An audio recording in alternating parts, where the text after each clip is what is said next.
So before we get into the 3 speed limiters, I want to address a misconception that runs through almost every coaching conversation about speed production. When coaches say force production, when they say an athlete needs to produce more force, what they almost always mean is the athlete needs to get stronger, lift heavier, bigger numbers in the weight room. That's not wrong, but it is incomplete in a way that costs athletes years of development. I want to bring in a conversation I had recently with Stuart McMillan. Stu is one of the most respected sprint coaches in the world. He's the founder of Altus and the man who has coached Olympic sprinters and world-class athletes across more sports than almost anyone in this field. When I asked Stu what coaches should focus on for speed, he said something that I want you to sit with. He said, force is the easiest thing to affect. Anybody can get stronger, that's super easy. Applying force fast, that's very different. I'm going to say that again and again. Getting stronger is easy, applying force fast is hard. Those are not the same problem, and if you're treating them as the same problem, you're solving for the wrong thing. Stu went further. He described what he called a force velocity flip that happens in development. The fastest kids at 14 are often the strongest kids, because early in development, force production and speed correlate. But at the elite end of the spectrum, that relationship almost reverses. The strongest young athletes become the slow ones at 24 because they can produce high forces, but they require too much time on the ground to produce them. And in sprinting, you don't have that time. Dan Cleather's research in Force 2 confirms exactly this mechanistically. Faster sprinters apply greater force in shorter ground contact windows. It's not about how much force, it's about how fast force is produced relative to the time available. So when we talk about force production in the context of speed development, we are not primarily talking about getting stronger. We're talking about the ability to produce high forces in very short windows of time. Those are related qualities, they are not the same quality. Keep that distinction in mind as we go through the 3 limiters. Everything that follows is built on it. So your athlete has been training speed for 2 years. They run the same drills, they do the sled work, they sprint, they lift, and their 10-yard dash has barely moved. Most coaches at this point change the program. More volume, different exercises, new protocols, and the athlete still doesn't get any faster. The problem isn't the program. The problem is that the coach hasn't identified what's actually limiting the speed. And until you know what the limiter is, structural, technical, or neural, no amount of training will break through it. In this video, I'm going to show you the 3 most common speed limiters, how to identify which one your athlete is dealing with, and what the programming response looks like for each. At the NFL Combine, every athlete runs the 40-yard dash. And every year, there are athletes who come in having trained specifically for that test for months. Dedicated speed training, sprint mechanics work, all of it, and their time barely moves. And then there are athletes who come in with an excellent time who didn't specifically train the 40 at all. They trained the qualities that produce speed, and the speed showed up. The insight I kept coming back to during my time preparing athletes for the Combine was this: speed is an output, not a quality. You don't train speed by solely running fast. You train speed by developing the qualities that produce it. When we think about what Stu said, he said the fastest kids at 14 are usually the strongest kids, but at the elite end, that relationship flips. The strongest young athletes become the slow ones at 24 because they learned to produce high forces, but not to produce them quickly enough. Same problem, different level, both pointing at the same misdiagnosis. Dan Cleather, a professor of strength and conditioning at St. Mary's University and one of the most precise thinkers in applied biomechanics, wrote something in his book Force 2 that confirms exactly why this happens. Cleather and his co-worker John Goodwin argue that the thinking of every coach interested in speed development should start and end with a consideration of force production. Not technique, not cadence, not stride length. Force. Specifically, how much force an athlete can apply to the ground and how quickly they can apply it. That framing changed how I think about diagnosing speed plateaus, because once you understand that speed is ultimately a force production problem, and even more specifically, mass-specific force, the question shifts from what speed drill should I add to what is limiting this athlete's ability to produce force effectively. And the answer to that second question is what determines the training response. A 40-yard dash is a test of acceleration, mechanics, and force application. An athlete with structural limitations has a different ceiling than an athlete with poor acceleration mechanics. That person has a different ceiling than an athlete whose neuromuscular system fires slowly despite adequate strength. Same test, different limiters, different training. Lesson 1, the structural limiter. The first category of speed limiter is structural. The athlete doesn't have the physical qualities, so tissue capacity, joint mobility, hip flexor strength, glute strength, to create the shapes and express the mechanics that produce speed. You can see this in the drills. Their technique might look reasonable at lower velocities, but break down at max effort. They compensate, they leak force, mechanics deteriorate precisely when they need to be the most effective, at speeds that matter. The structural limiter requires structural training to address. This is your foundational strength work, so your hip flexor capacity, your single leg stability, your heavy eccentric work for the posterior chain. It's the work that doesn't look like speed training, but sets the physical foundation for speed expression. If you skip this step, if you put an athlete with structural limitations into high velocity sprint work, you're not developing speed. You're patterning compensation at speed, and compensated speed is a ceiling that gets harder to break through the longer it's reinforced. The diagnostic for structural limiters are: does the technique break down at max effort? Are there obvious mobility restrictions in the hip that limit hip extension or drive?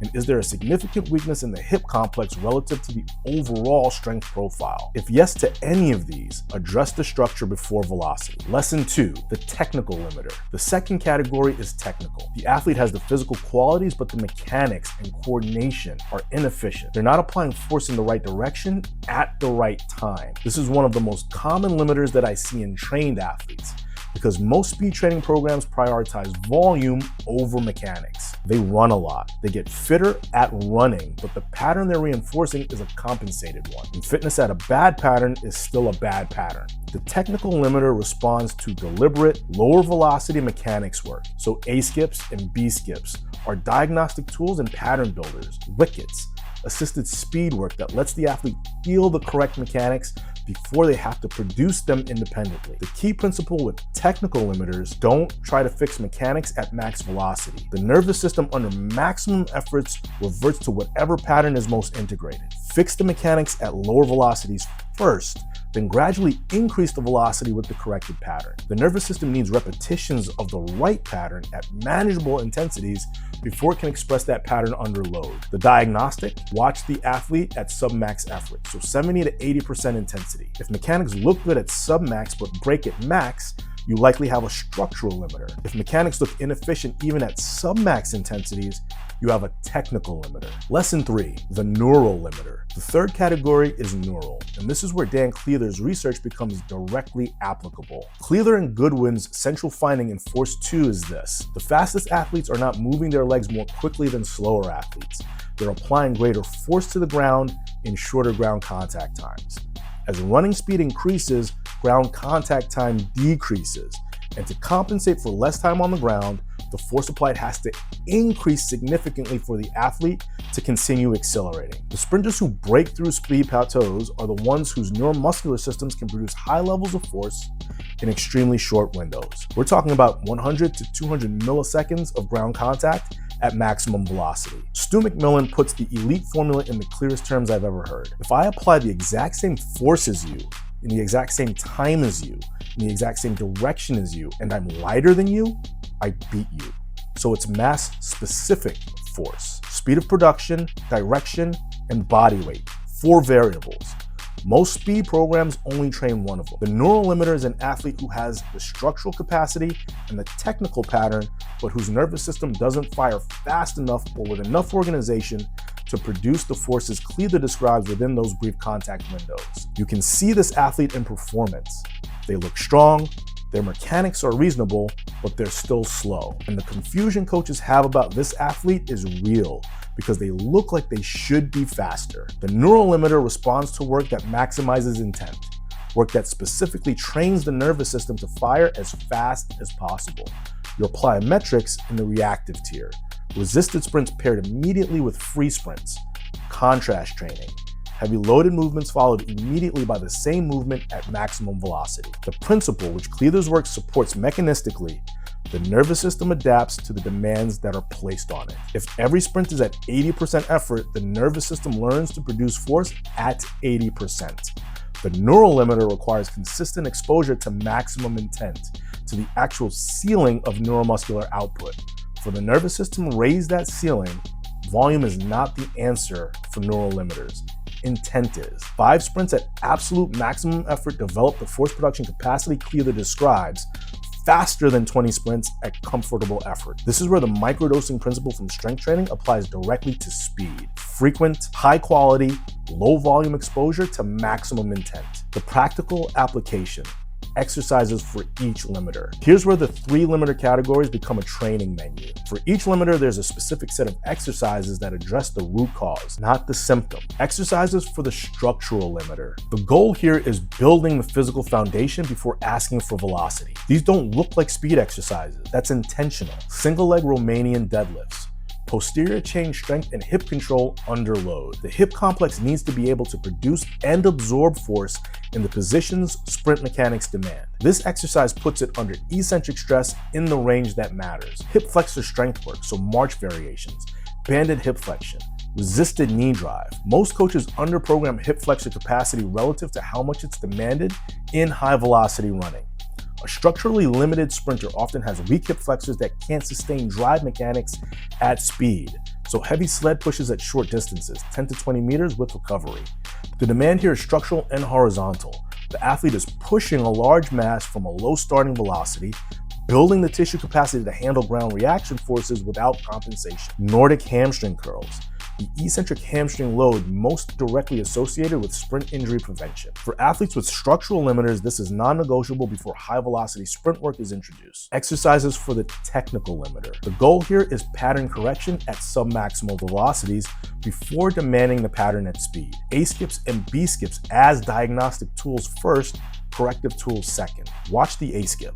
Does the foot strike under the hip or in front of it? Does the opposite arm drive forward or does the torso rotate? The skip surfaces what the sprint is hiding. Wicket runs at 70 to 80% effort. The wickets constrain stride length, which forces the athlete to organize the mechanics of foot strike and hip position rather than just running fast. This is mechanics training with a speed ceiling. Assisted acceleration work with a bungee or a slight downhill. The external resistance allows the athlete to feel correct mechanics at velocities slightly above what they can independently produce.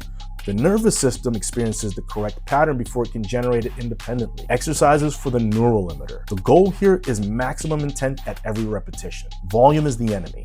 Quality of neural signal is everything. Resisted sprints immediately paired with free sprints, overspeed contrast.